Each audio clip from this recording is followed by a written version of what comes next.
Good evening, ladies and gentlemen. Jai Hind.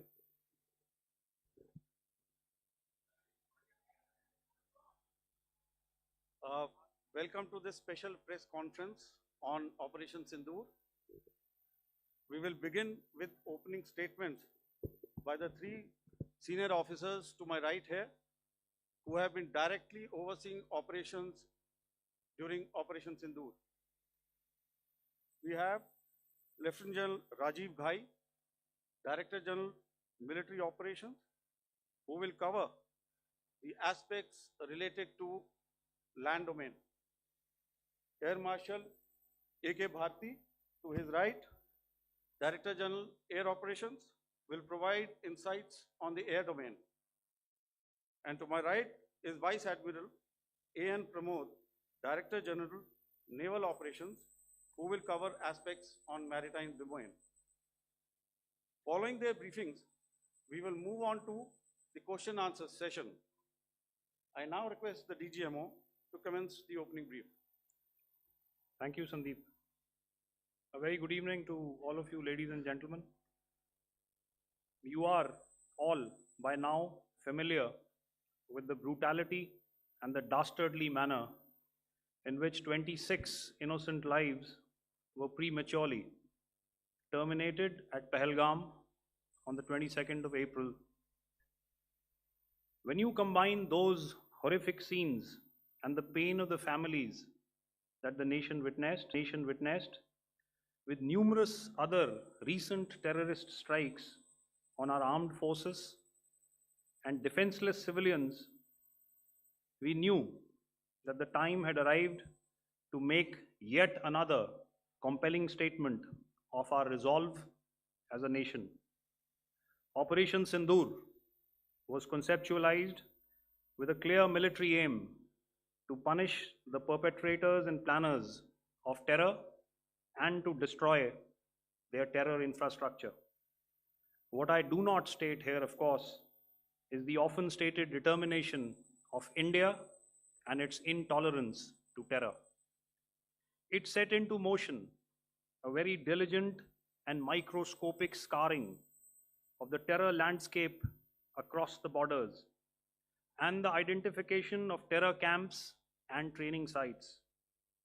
The locations that emerged were numerous, but as we deliberated more, we realized that some of these terror hubs were now bereft of any presence and had preemptively been vacated, fearing retribution from us. There was also a term of reference and our own binding, self-imposed restriction to target only terrorists and thus prevent collateral damage.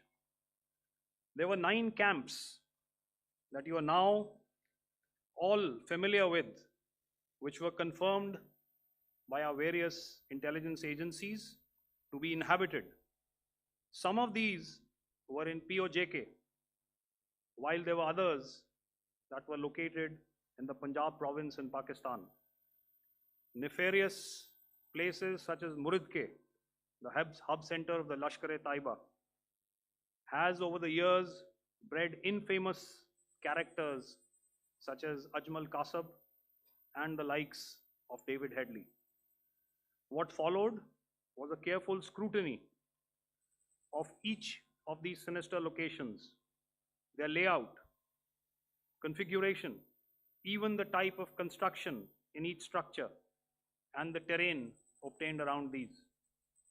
This was with an obvious intent to deduce and identify the exact vector that was required for their neutralization, as also the eyes in the sky that we would send up to ensure that we brought back evidence that we had indeed targeted what we set out to.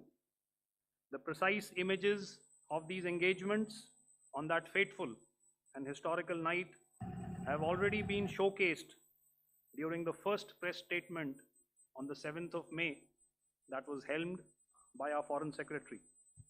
I have no doubt in my mind that we achieved total surprise, and those strikes across those 9 terror hubs left more than 100 terrorists killed, including high-value targets such as Yusuf Azhar, Abdul Malik Rauf, and Mudassir Ahmed that were involved in the hijack of IC-814 and the Pulwama blast.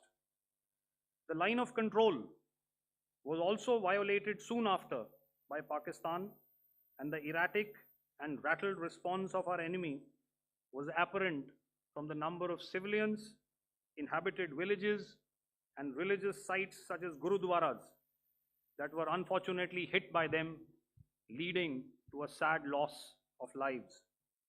The Indian Air Force played a major part in these strikes by engaging some of these camps, and the Indian Navy provided wherewithal in terms of precision munitions.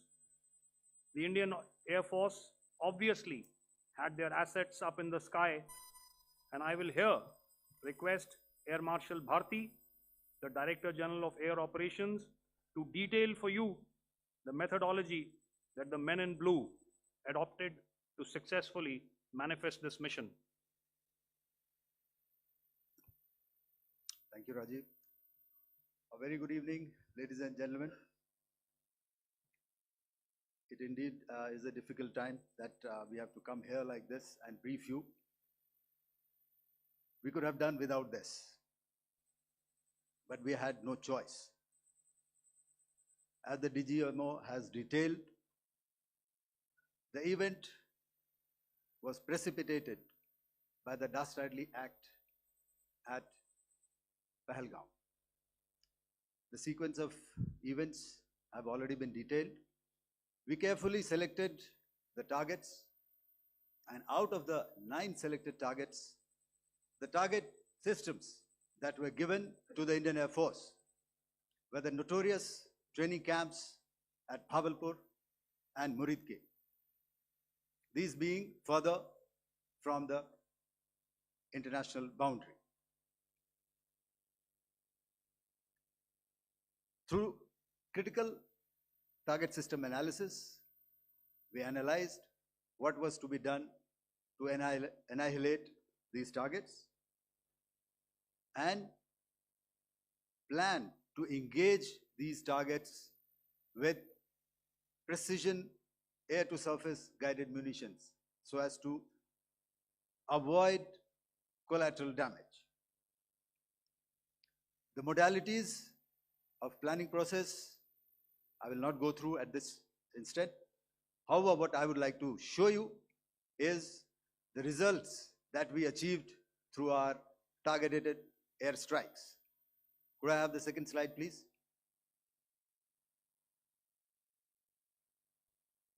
Yeah, change, please.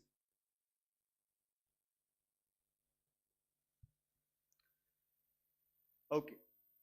This is what the terror infra at Muridke looks like.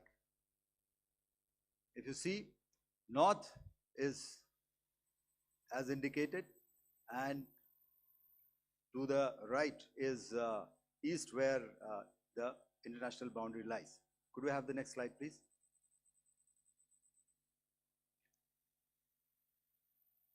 Orientating.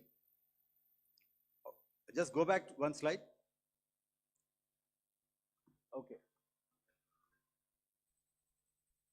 Please have a look at this red building, the series of buildings out here. and this empty ground. Next.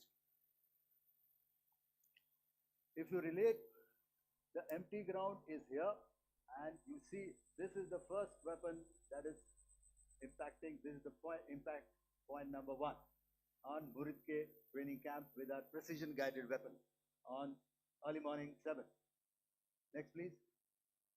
Keep your eyes glued for the second weapon coming in and the second impact on the selected target point. Next slide, please.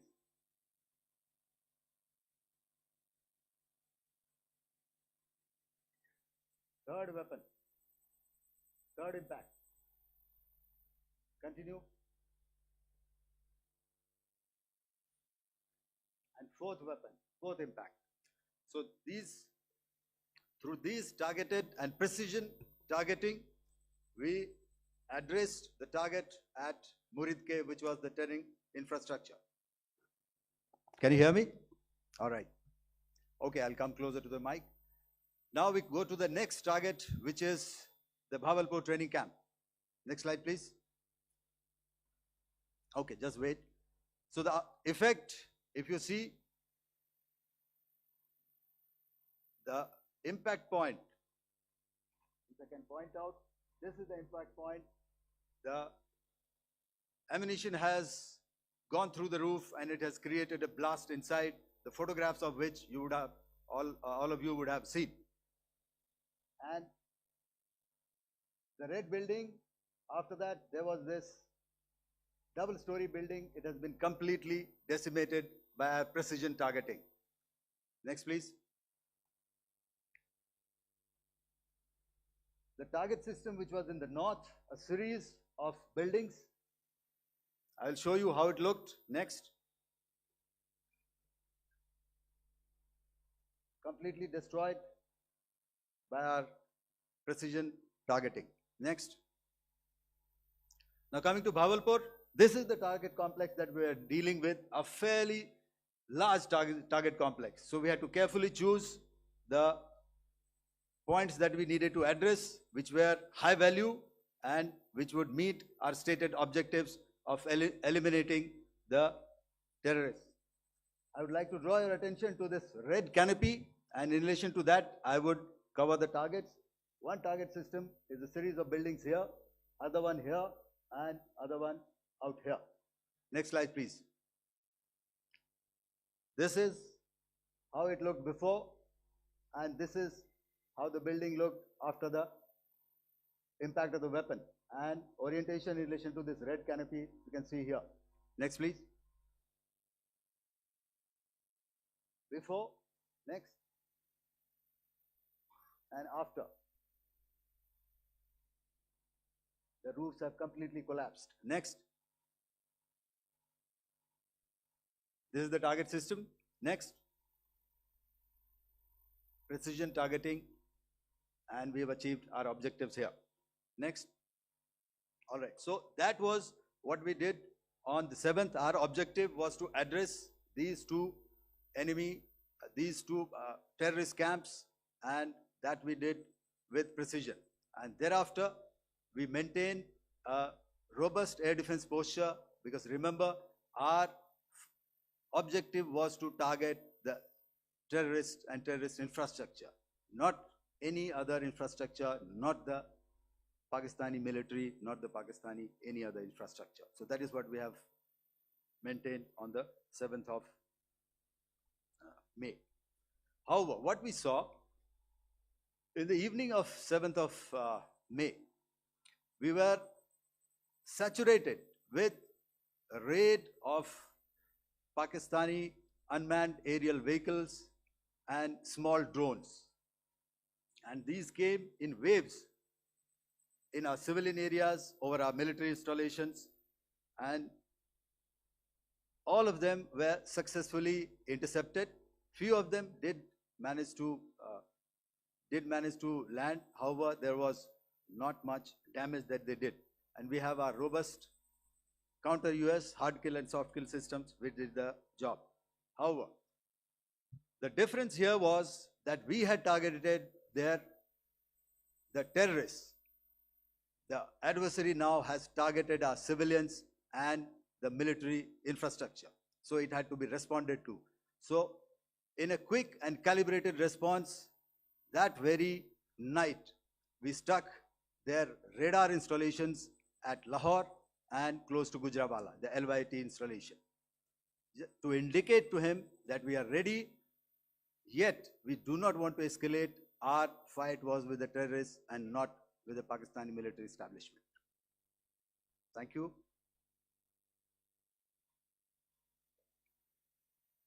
Thank you, Air Marshal Bharti. So, ladies and gentlemen, he's outlined operations not only on the night of 6th and 7th of May, when Operation Sindoor commenced, but also on the subsequent night.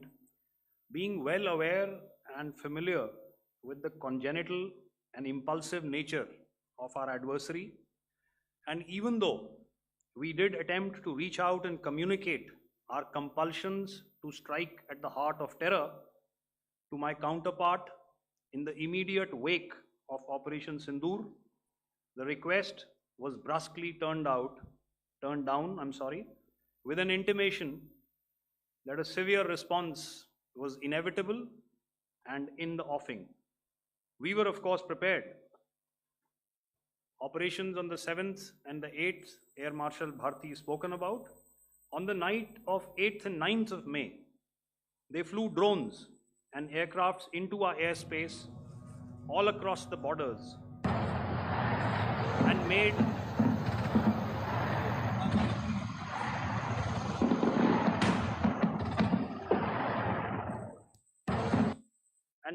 largely unsuccessful attempts to target numerous military infrastructure. Violations on the line of control by Pakistan also commenced yet again and precipitated into fierce arty engagements. The air operations on the night of 8th and 9th of May, I'll yet again request the DG Air Operations to cover.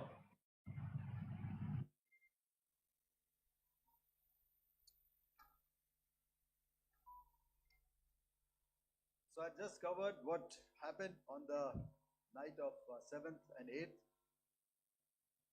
What we found that on the night of 8th and 9th, starting as early as 22:30 hours, our cities had a mass raid of drones, unmanned aerial vehicles, UCAVs, starting right from Srinagar, going down right up to Nalia. It was a mass raid in waves, and it was relentless. However, we were prepared, and our air defense preparedness ensured that there is no damage on ground or to any of the intended targets that the enemy might have planned for. The difference between 7th night and 8th night was that on 7th night, he sent in his Yeha class of UAVs. However, these UAVs can go some distance, they are armed. However, on the 8th, less numbers of armed UCAVs were there or UAVs were there, and more numbers of quadcopters, maybe for surveillance or just for harassment of civilians. This continued till midnight. Our air defense preparedness ensured that there was no damage on the ground, either to the military installations or to the civilians. However, the enemy had yet again shown that he wanted to up the ante and he wanted a fight, and we were up to the task. In a measured and calibrated response, we once again targeted his military installations, which included his SAM sites at Malirkant. This also included his surveillance radar sites at Lahore and close to Gujranwala. These were suitably addressed, and thereafter his drone attacks continued even till morning, which we countered, and during the daytime there was some respite. Here I would like to bring out another aspect. What we found was that while the drone attacks were being launched from somewhere close to Lahore, enemy had allowed his civilian aircraft to also continue to fly out of Lahore.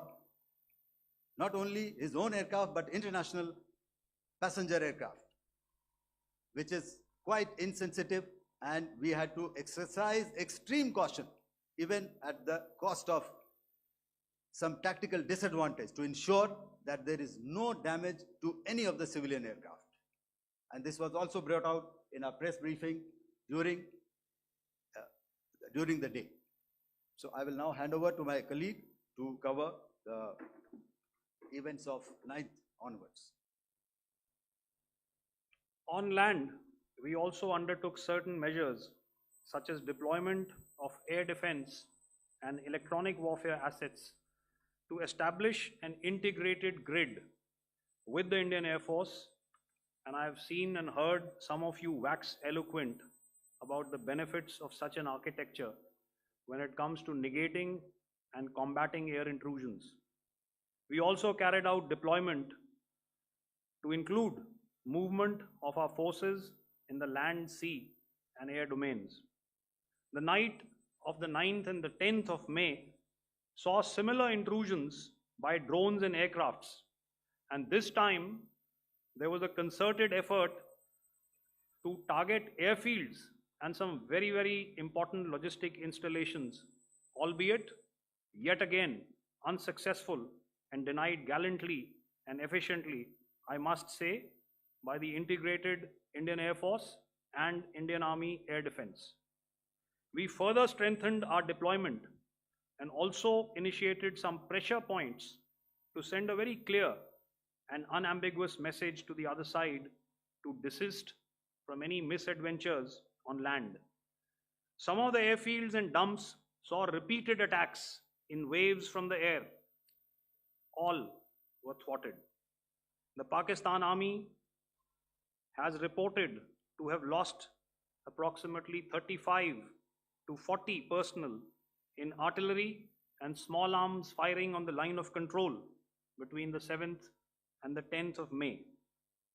What the other side had probably also not reckoned with was the speedy and precise turnaround and hit back by the Indian Air Force. And I will yet again ask Air Marshal Bharti to speak about these significant and game-changing strikes. I will thereafter request Vice Admiral Pramod, my colleague and Director General of Naval Operations, to tell us about some very telling naval maneuvers in the Arabian Sea that exerted pressure on the night of 9th and 10th of May. Over to you, sir. Commencing about 2000 hours, that is 8 p.m. local time, on 8th of May, several Pakistani unmanned aerial systems, drones, combat vehicles attacked multiple IF bases. These included Jammu, Udhampur, Pathankot, Amritsar, Bhatinda, Nal, Dalhousie, Thois, Jaisalmer, Uttarlai, Falodi, Nalia. These were almost simultaneous and they came in waves. All our AD guns and other systems were waiting for them. All these waves were neutralized by our trained crew using the air defense systems that they have, and also some of them were utilized using our legacy systems like Pechoras and IF Summer, which we have recently acquired, and some were neutralized by the Garud snipers. There was no damage on ground from these incursions and these mass raids, if I could call them, from the Pakistani side. However, following these relentless attacks on our air bases, on our forward positions, and on our civilian targets, this was time to convey some message to our adversaries. And therefore, a decision was taken to strike where it would hurt. And towards that, in a swift, coordinated, calibrated attack, we struck his air bases, command centers, military infrastructure, air defense systems across the entire Western Front. The bases we struck include Chaklala, Rafiki, and mind you, Chaklala is Islamabad. Rahim Yar Khan, Sakar, sending a clear message that aggression will not be tolerated. This was followed by strikes at Sargoda, Bholari, Jacobabad. We also struck the C2 centers at Murid, the UAE complex at Murid, Rafiki, radar at Chunia, which I will show you, Rahim Yar Khan airfield, and the unmanned combat aerial vehicle hangar at Sakar. I would like to reiterate here that we have the capability to target every system at these bases and more. However, it was only a measured response to instill good wisdom to our adversary to refrain from further escalation. IF response was directed only at military installations, avoiding civilian and collateral damage. I would now like to show you some of the effects that have been achieved as a result of our air operation.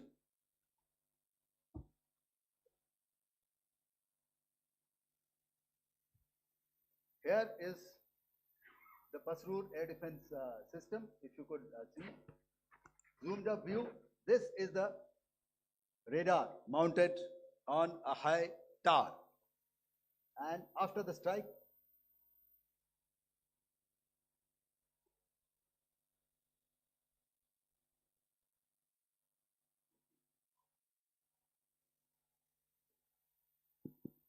thank you.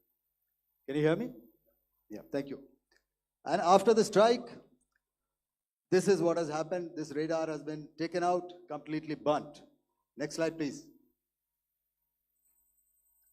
The Chunia air defense radar, which was taken out on 7th and 8th. This is the radar site. A blown up photograph, once again, on a tower. Not very clear, but what you see very clearly is the after effect after we have stuck. The radar head has been completely decapitated. Next slide, please. Arifwala air defense radar. In this complex, you see how it looked before, blown up image, and after really blown up. Next. Now coming to Sargoda airfield. Remember, this is one of their important airfields wherein they have a lot of assets, F-16s, other assets which they keep getting, training institutes. And we have stuck this airfield. It is not, if you zoom in here, then one impact point here on the runway and second impact point of our weapon, precision weapon on the runway. And if you see this blown up, repairing going on. Same here. Next. Rahim Yar Khan. This is the area we have struck. A deep strike out here and one complex here. So this is how it looked before, and same. You see a big crater, another crater here, and this complex after strike neutralized. Next. Chaklala airfield, Noor Khan, once again a major air base, a lot of their logistic assets out here. This was the chosen complex that we intended to strike and convey a message. Next slide, please. This is how it looked before, and this is how it looked after our strike. Next. Sakar. We chose the radar site at Sakar. This is the radar site. And after it was struck, this is the aftermath, completely burnt out. Next, please. Aircraft shelter. This is how it looked before the strike, and this is how it looked after the strike. The roof of the buildings completely caved in and burnt. Next. Bolari Airfield, aircraft hangar. This is how it looked before, and this is how it looked after the precision strike. Next. Jacobabad, aircraft hangar, and this is how it looked after. Next. So what I'm trying to convey here, ladies and gentlemen, is to start with, our fight was neither with the Pakistani military nor with anybody else who's there on the other side. Our fight was with the terrorists. We neutralized the terrorists that we selected to be neutralized, and thereafter we only maintained the air defense posture. However, we were relentlessly pounded by waves after waves, night after night, by his UCAVs, by his drones, and by his other unmanned aerial systems. And that left us with no choice but to retaliate, and yet our retaliation was calibrated, it was graduated, and it was proportionate. Thank you.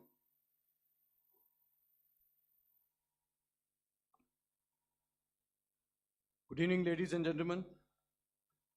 In the aftermath of the cowardly attacks on innocent tourists at Pahalgam in Jammu and Kashmir by Pakistani-sponsored terrorists on 22nd April, the Indian Navy's Carrier Battle Group, surface forces, submarines, and aviation assets were immediately deployed at sea with full combat readiness in concert with the joint operation plan of the Indian Defence Forces. You may be aware that we tested and refined tactics and procedures at sea during multiple weapon firings in the Arabian Sea within 96 hours of the terrorist attack. The aim was to revalidate our crew, armament, equipment, and platform readiness to deliver various ordnance on selected targets precisely. Thereafter, our forces remained forward deployed in the Northern Arabian Sea in a dissuasive and deterrent posture with full readiness and capacity to strike select targets at sea and on land, including Karachi at time of our choosing. The forward deployment of the Indian Navy compelled Pakistani naval and air units to be in a defensive posture, mostly inside harbors or very close to the coast, which we monitored continuously. The Indian Navy maintained seamless maritime domain awareness throughout the duration and was entirely aware of the location and movement of Pakistani units. In effect, we had and continue to have good battle space transparency using our maritime domain awareness grid. As you are aware, our response has been measured, proportionate, non-escalatory, and responsible from day one. Accordingly, the calibrated approach considered all options, including the ability of the Indian Navy for offensive action from and at sea. As part of this escalation control mechanism, the application of force by the Navy was planned in a synchronized manner in coordination with the Army and Air Force, the highlight being teams from the three services working closely in an integrated manner.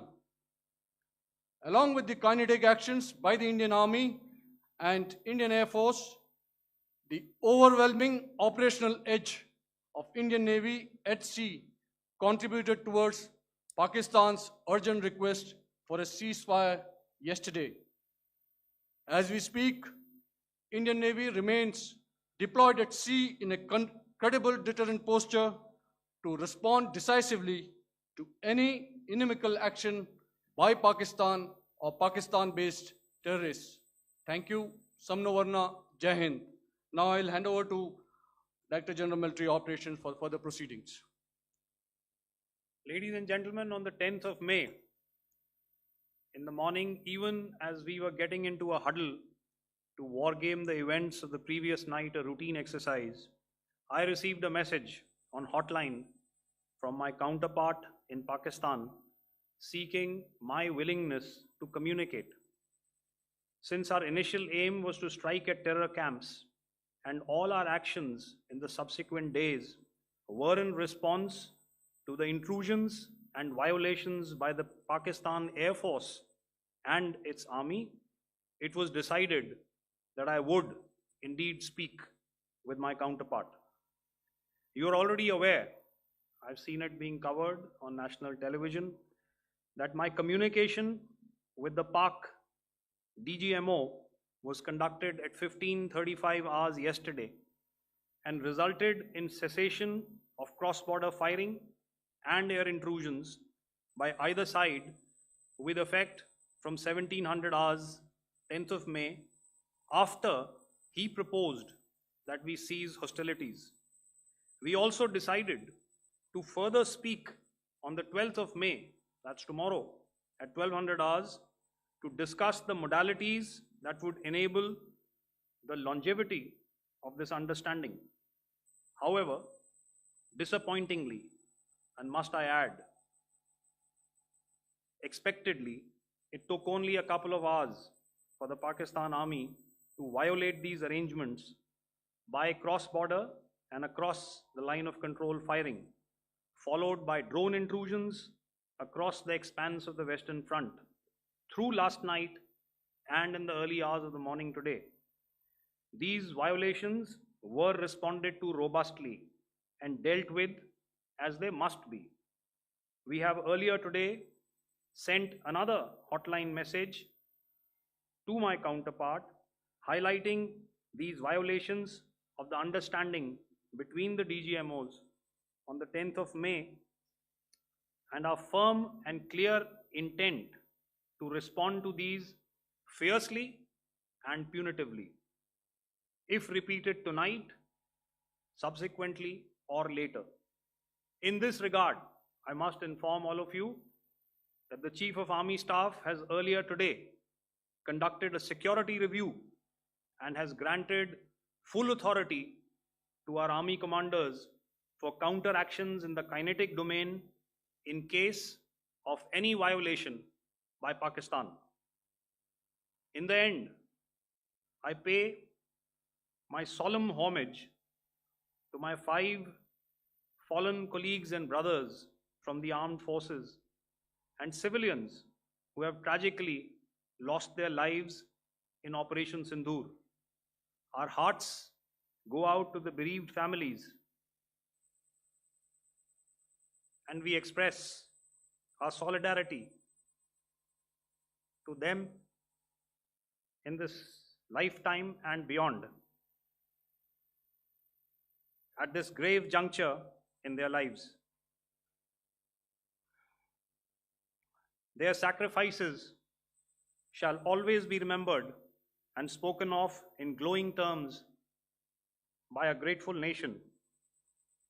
We have thus far, ladies and gentlemen, exercised, and my colleague Pramod highlighted this, immense restraint, and our actions have been focused, measured, and non-escalatory. However, any threat to the sovereignty, territorial integrity, and safety of our citizens will be met with decisive force. Jai Hind. Okay, ladies and gentlemen, we are now open for questions.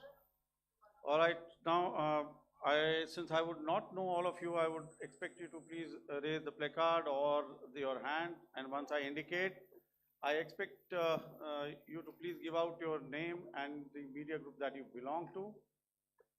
Keep your questions short so that we can take as many questions as possible. Also, ladies and gentlemen, kindly bear in mind that confidential aspects may not be answered by the three DGMOs. Right. I've got a lot of hands here. Let me start from the left. Left foot always in front when we start marching. So here we have to the left, okay, yeah, 238.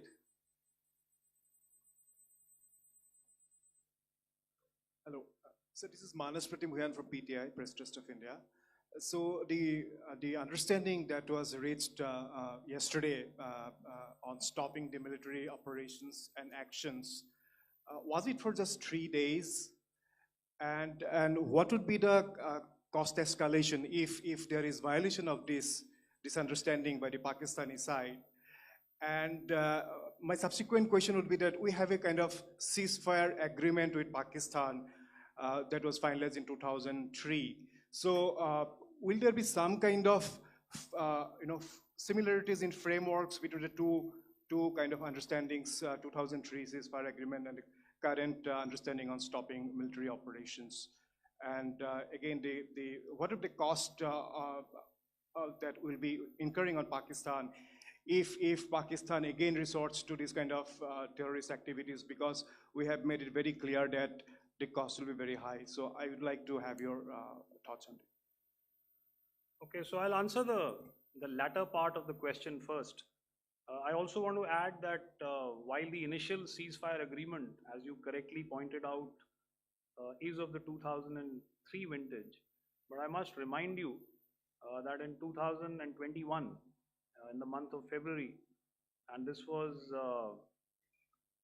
then when the crisis in Eastern Ladakh was also on, the two DGMOs had spoken and arrived at a ceasefire understanding that lasted right up until this unfortunate attack at Pahalgam.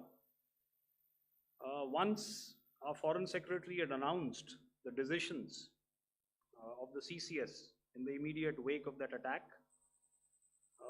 he had announced certain measures, and then of course Pakistan had in turn made its own announcements. Since then, there have been certain violations of this ceasefire understanding, and of course after the 7th of May, like I pointed out during my statement, that there have been numerous violations on the line of control especially, and of course along the international boundary by the Pakistan Army and the Pakistan Air Force. This understanding that we spoke about yesterday, no, it was not for 3 days. It was first to stop aggressive and hostile activities immediately, let that order and direction settle down for about 36 hours, and thereafter discuss modalities, like I said, to ensure its longevity. That is tomorrow on the 12th of May. But unfortunately, we had a violation starting at approximately 1900 hours last night, and we've sent a communique, like I said, to the Pakistan Military Operations Directorate, and we will await what happens tonight. All right. The cost escalation, I mean, I'll leave it to your best imagination. I've already said that the response will be fierce and punitive. Now, the right foot forward. Yeah.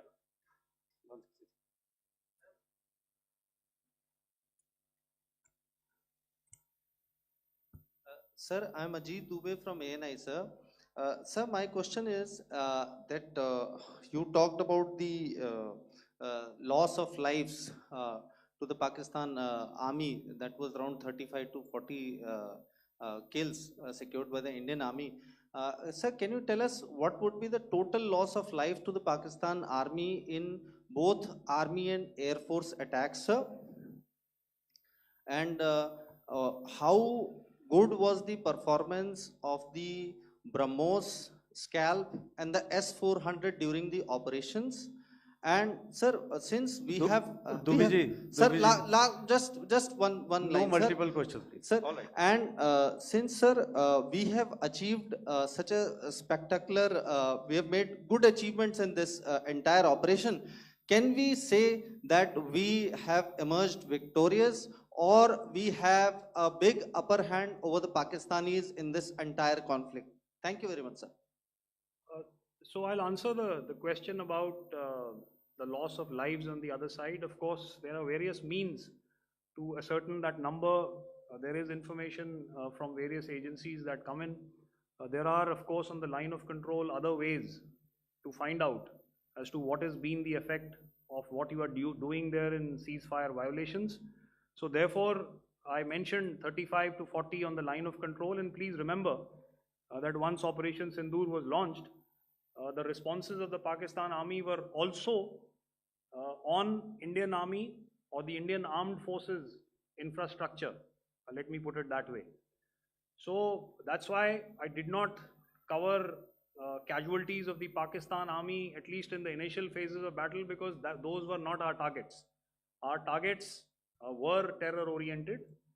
And of course, later, once they launched air intrusions and air operations on our infrastructure, we've used heavier weapons, and of course there would have been casualties, but those are still being assessed. The effects of the weapons that you mentioned, I will request Air Marshal Bharti to apprise all of you about those. Good evening, Mr. Ajit. How are you? Ajit, okay, you're meeting after some time. I never mentioned about any of the weapons that we used. Check. Okay. What I was saying, that I never mentioned of any of the weapons, the caliber that we used. All right. So we'll leave it at that. Those are matters of operational details which I would not like to go into. But suffice to say that whatever methods and whatever means we have chosen, it had the desired effects on the enemy targets. How many casualties? How many injuries? Well, to start with, our aim was not to inflict casualties, but in case there have been, it is for them to count. Our job is to hit the target, not to count the body bags. And the last part of your question, I wonder if you read out the tweet on ADGPI at midnight once we'd done what we had to in Operation Sindoor. And that's credit to my friend here on the left. Justice has been served, Ajit. That is all that I will say. Ajit, I'll request you to, refrain putting words into his mouth. All right. Yeah, I'll come back to the left. 147. Sorry, 47. No, 47. Did I see it here or? Yeah. Good evening, gentlemen. Sorry, 147. I saw it there. Sorry. Yeah. Since I've already said 147. Start, please. Hi, sir. Good evening. This is Shivam Patel from Reuters News Agency. Thank you for giving me the opportunity. My question, sir, is how many military targets did Indian Armed Forces strike in Pakistan in response to the attacks from Pakistan? How were these targets selected? And how many troop casualties have been there in total on both sides, if you give details? Thank you. I'm sorry, where are you? I haven't spotted his. He's to the right. Okay. Can you just repeat that for me, please? Sure, sir. So my name is Shivam Patel. I'm from Reuters News Agency. My question is, how many military targets in total did the Indian Armed Forces strike in Pakistan in response to the attack from Pakistan? How were these targets selected? And how many troop casualties have been there on both sides, if you can? So you're speaking of the targets that I mentioned in the wake of the attack at Pahalgam, right?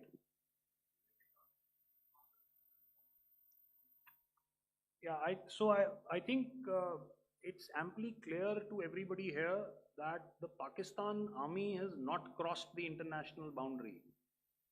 neither in the plains sector nor on the line of control. So the intrusions have been in the air.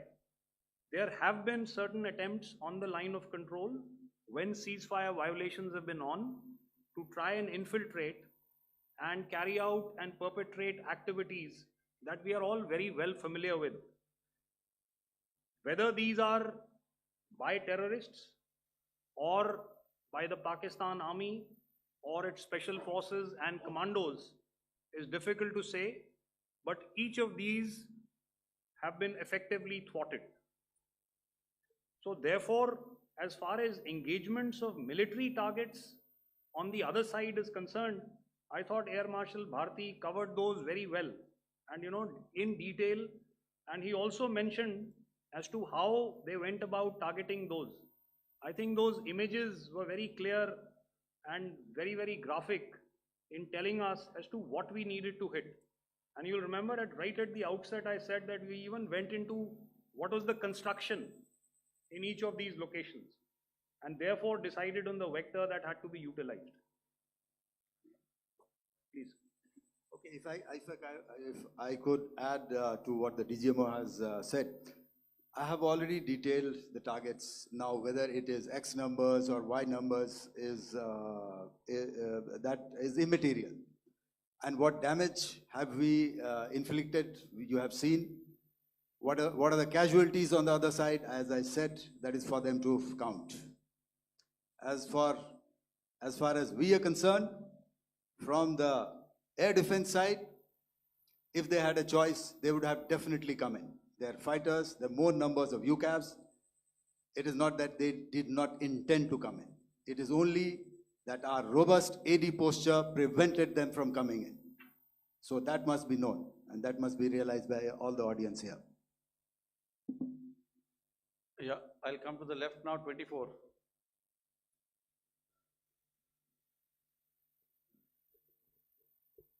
Good evening, sir. This is Anvesh Rath from Z. Sir, I wanted to know on the first briefing, which was done by FS and two representatives from Air Force and Army, you showed a list where there was 21 places in that list. You have stuck 9. Are more operations going to be held? Is Operation Sindoor still on? And the second question, thank you, sir. Thank you so much. And also, I want to congratulate all three of you for a fantastic operation that you guys have done.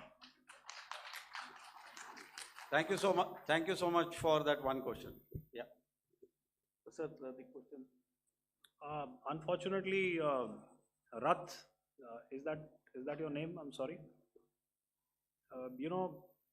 As far as operational details are concerned, I am not in a position to share those right now. But I think I'll take a cue from Pramod. He said towards the end that the Indian Navy is still in a posture that is deterrent. And I have already made it very clear towards the end of what I said that it's only a couple of hours ago that the Chief of Army Staff has carried out a security review, and he's authorized our Army commanders to deal with violations of any kind from across the borders in a manner that they deem fit. So again, to reiterate, the response will be fierce and it will be punitive.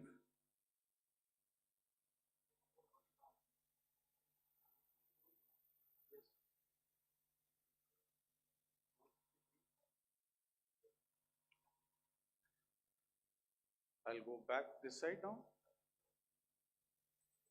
Yeah, 255. She said middle wale kya karenge, so 255. Oh, sorry. Good evening, sir. Yeah, 255. I'm Shailesh from National Defense. Please allow me, first of all, to pay my gratitude for protecting us Indians. Thank you very much. Sir, since the enemy has been talking about taking down our aerial platforms, it would be deemed fit in case we can reveal that we have taken down their fighter jets. What could be the number? Though you said that they may be not good to reveal the platforms, but since this has come from various quarters in Pakistan, so I believe that we need to answer, in case if you can, sir, if you may allow. The question is for me? Yes, sir. Okay, and if I get it right, you want to know how many of their planes we have downed? Yes, sir. Yes, sir. All right. See, as I said, their planes were prevented from coming inside our border. All right. So we do not have the wreckage with us, but definitely we have downed a few planes. Numbers, we would not like to hazard a guess out here. Okay. I have the numbers, okay, and we are getting into the technical details of it to establish it. So I would not like to put a figure at this time, but definitely there are losses from their side which we have inflicted. Were they, Please don't ask. were they fourth generation plus, sir? No, See, sir, you're putting words into my mouth. Why do you say fourth generation? Let us make it high tech. Thank you so much, sir. all Thank right. Yeah, 163.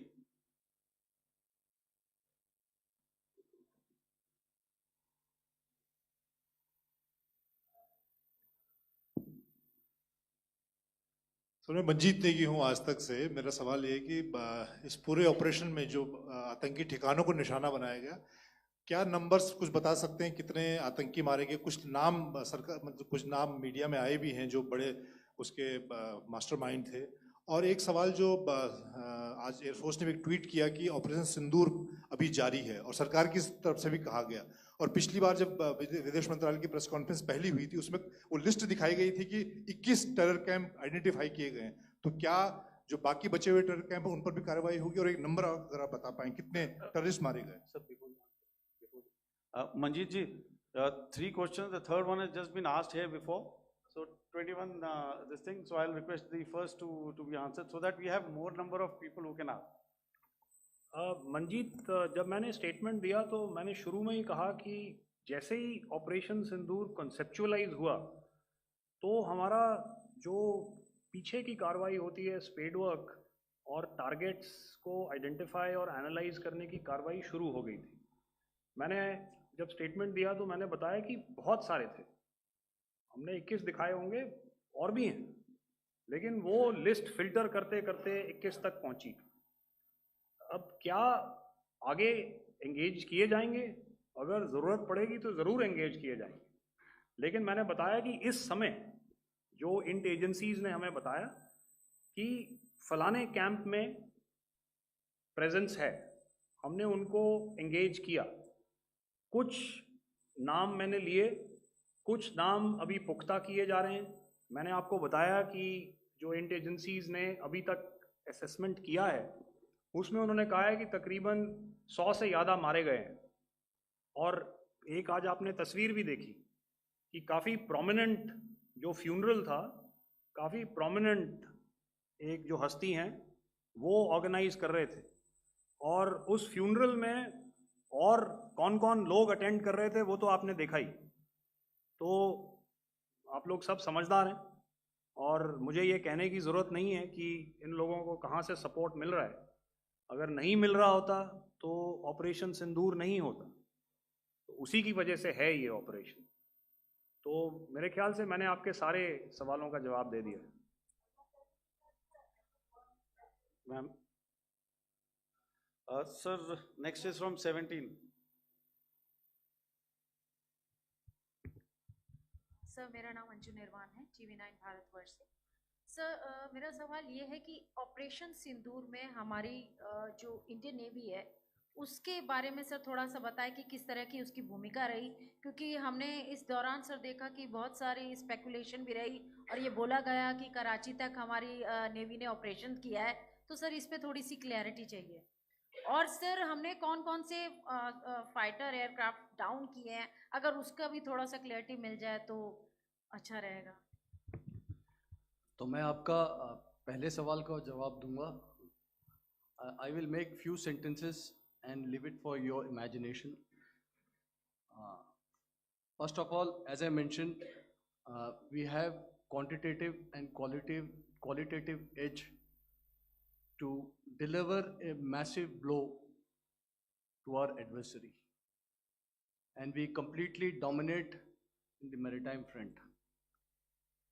Indian Navy's action is part of the escalation ladder mechanism which we have worked out amongst 3 services. This time, if Pakistan dare take any action, and Pakistan knows it, what we are going to do. That's all. आपके सवाल का जवाब मैं पहले दे चुका हूं। आपके सवाल का जवाब मैं पहले दे चुका हूं, इसलिए मैं बस उस तक ही सीमित रखूंगा और इतना कहना चाहूंगा कि आने वाले दिनों में आपको खुद ही पता चल जाएगा और ऐसी बातें छुपी नहीं रहती हैं, तो पता चल जाएगा. So at this time we'll just let it be. Okay, ladies and gentlemen, we have 1 or 2 more questions, sir. So please, they are going to be outside. You can speak to them there also. 104.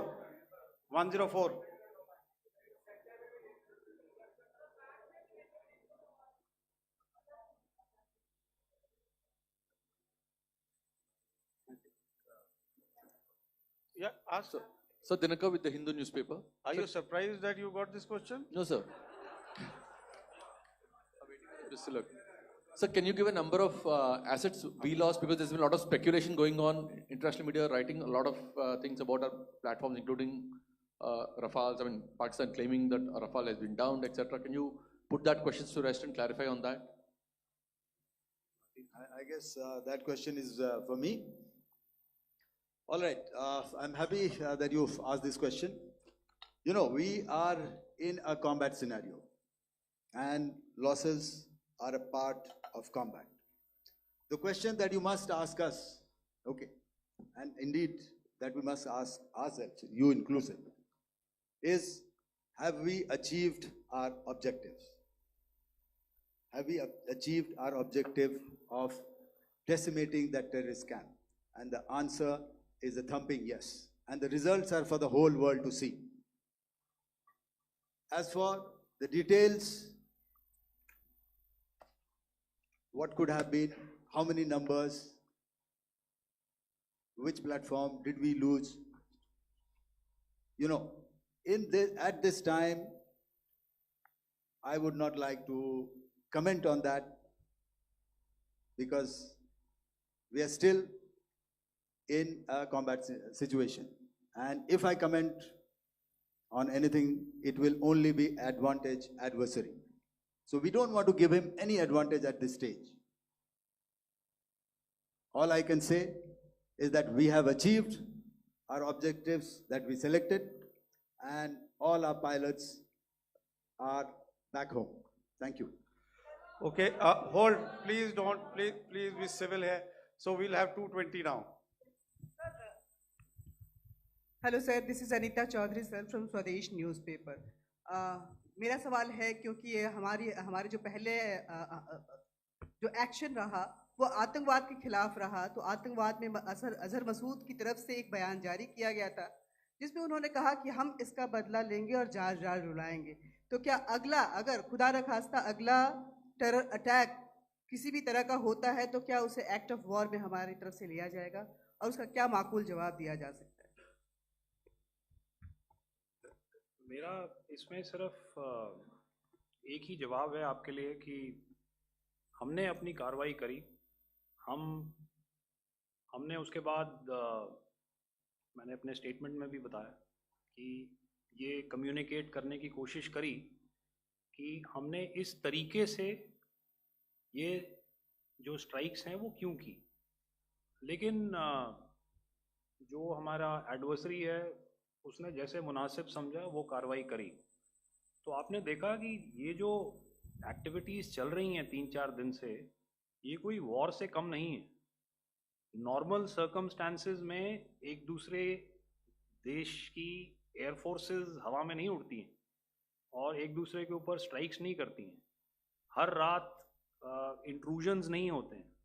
Line of control पर cease fire violations, आपके एक साथी ने सवाल पूछा था शुरू में, एक सीज फायर अंडरस्टैंडिंग था, वो भी जा चुका है। उस सीज फायर अंडरस्टैंडिंग के जाते जो फायरिंग हो रही है लाइन ऑफ कंट्रोल में, उसमें घुसपैठ की कोशिश हो रही है। आमतौर पर ये घुसपैठ लाइन ऑफ कंट्रोल में टेररिस्ट करते हैं, लेकिन हमें इंफॉर्मेशन है कि हो सकता है ये पाकिस्तान आर्मी की टोलियां भी हों जो हमारे पोस्ट के ऊपर खामी पहुंचाने की कोशिश कर रही हैं। तो ये सारी एक्टिविटीज़ तो वॉर में शामिल हैं। तो ये कहना मुश्किल है कि आगे क्या होगा, वो स्पेक्यूलेटिव जोन में आ जाता है और मैं स्पेक्यूलेट नहीं करना चाहता हूँ। हर एक सिचुएशन अलग होती है और उससे एक तरीके से डील किया जाता है। मैं एक सवाल इसका मैं जवाब देना चाहता हूँ, एक मिनट। सो जो मिलिट्री होता है, our main job is to prevent war and maintain peace and stability. So it is not that our response is a graded response. That means अगर किसी ने किया तो उसको graded उसमें किया, जैसे terrorist action हुआ तो what we did is a terrorist action and then we destroyed all the terrorist camps. उसके बाद आपने देखा कि उनने थोड़ा सा कोशिश किया तो हमारे एयरफोर्स एंड आर्मी ने क्या किया, तो मिलिट्री टारगेट्स हैं उनके ऊपर थोड़ा। So our aim is to maintain peace and tell our adversary that you do this and the response will be bloody. Okay, now as per the, please, we'll have 166 and 25 and after that no more please. Sir, this side. Ladies and gentlemen, please maintain, Sir, I'll this request side, you to sir. please be quiet. Jal Ghai? No. This side, sir. We have only two Sir, questions left, 166. Yeah, please start. So I'm Rahul Singh from Hindustan Times, sir. So, so you were totally on top of the game in the kind of losses you've inflicted on the enemy. I mean, we saw the slides and everything. So it kind of comes across that you were batting it 99 and you decided to declare your innings. What are your thoughts on that, sir? And do you think, are you weighing the option of the Pakistan army using this time, buying this time of the so-called ceasefire, or the understanding? And you talked about how they could not be trusted. So buying time to kind of build up their war reserves, getting stuff from their friends like Turkey or China, are we considering that possibility, sir? Look, see, the call came from the Pakistani side to speak about cessation of hostilities. What pauses mean during such conflicts is known to everybody. You know, I don't want to go into the pros and cons of how preparation for war is made. You know, that is a process in itself. But I think my senior colleague here, the DG Air Operations, spoke, or he alluded at least, you know, to what this operation was precisely and specifically meant for. And I think that's something that we achieved, you know, right at the outset. Had we had the option not to go further, we probably wouldn't have. But we've been compelled to be in this situation. And as you've seen, the armed forces of India, and you know, you've got the three Director Generals sitting here, we are always prepared to face any eventuality. And like I said, that's for the sovereignty, the territorial integrity, and the safety of our citizens. So whatever has to be done will be done. You know, I'm not so concerned about what Pakistan will do in this time. I'm only concerned about what we will do. We have a roadmap and a plan, and we will follow it diligently, and we will follow it to the T. You know, that's the contention that I want to make here today. Ma'am, please. Okay, the last question, and ma'am, 25, she's been asking since the first one. Sir, I'm Nandita. Sir. She's not asking a question. Sir, I'm Nandita Dagar, DAGAR from DD News and DD India. Sir, I wanted to ask you that my question is to General Ghai. Sir, you spoke to your counterpart yesterday and the Pakistani counterpart. Sir, what is the Indian Army's assessment that despite that agreement, that talk that you had, despite that agreement coming into effect at 1700 hours yesterday, why did they violate it? And number two, yesterday at the joint Defense Ministry and Foreign Ministry briefing, Wing Commander Vyomika Singh and Colonel Sofia Qureshi had told us that we have cited the Pakistani troops amassing at the borders and at the LOC. Sir, has that situation changed? Have they withdrawn? And sir, if in case, despite now there is a lull of course, but if tonight again the enemy again carries out shelling and aerial intrusions through drones, what is going to be our response, sir? Thank you. So without outlining the specifics of that response, I've already made it clear that there will be a response and it will be fierce and it will be punitive. Why the Pakistan army chose the option of violating the understanding that was arrived at earlier yesterday, I think that's a question that we best answered by the Pakistan DGMO. I wouldn't be able to, give you that. But, in situations such as these, and if you go back into any conflict, sometimes these understandings take time, to fructify and manifest on ground. But without, getting into the reasons, it is our mandate to be prepared at all times, and that we were. It's not as if because there was an understanding we weren't prepared. I must tell you that the armed forces were on a very, very high alert, and they continue to be in that state even as we speak. All right. Ladies and gentlemen, please, ma'am, please. Okay, thank you so much for coming today. Those who have missed asking a question, those who have missed, see, I knew I'll grab this attention from you like this. Those who have missed the opportunity to ask a question can give me a written one. I will definitely get back to you with that. And also, they are they are invited for a cup of tea in my office day after tomorrow. Thank you, ladies and gentlemen, for coming. Thank you. Thank you very much. Jai Hind. Jai Hind.